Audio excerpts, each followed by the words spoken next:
On today's episode of FMA-Word of the Day, we will be discussing the word Palákas, or to practice or drill. The words Praktis, Pagasasanay, Magsanay, and Prakrika may also be used. Here we find our FMA are practicing a series of rapid knife strikes on his homemade tire dummy. Additionally, the goal of this particular practice or Palákas session is to explore a variety of multi-telegraphic strikes and sleight-of-hand transitions while using speed as means to create stress. When it comes to practicing anything, it is also good to reference the 4 stages of competence, or the conscious competence learning model. Part 1, unconscious incompetence. Part 2, conscious incompetence. Part 3, conscious competence. Part 4, unconscious competence.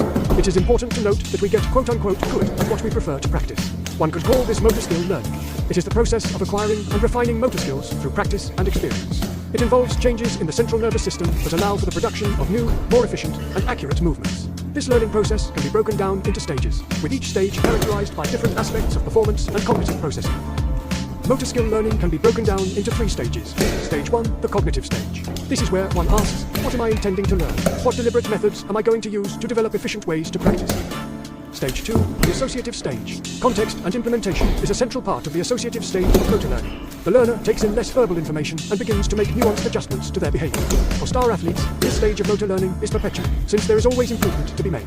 And remember that learning from failure is crucial during this phase. Stage 3, the autonomous stage. The final stage of motor learning is autonomy, which is when people arrive at the place where their motor performance becomes automatic and little cognitive processing is required to get the job done. As one of the final stages of learning, the principle is that after enough repetitive practice, performance becomes largely unconscious. This is hopefully where one has become an expert performer.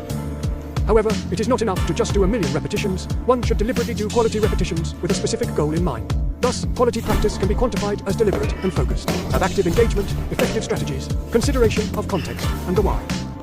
Also, embrace failure. It is part of the fun and messy process of learning. We hope you enjoyed today's episode of FMA, Word of the Day. Tell us what your favorite thing is to practice and why. And until next time, happy training.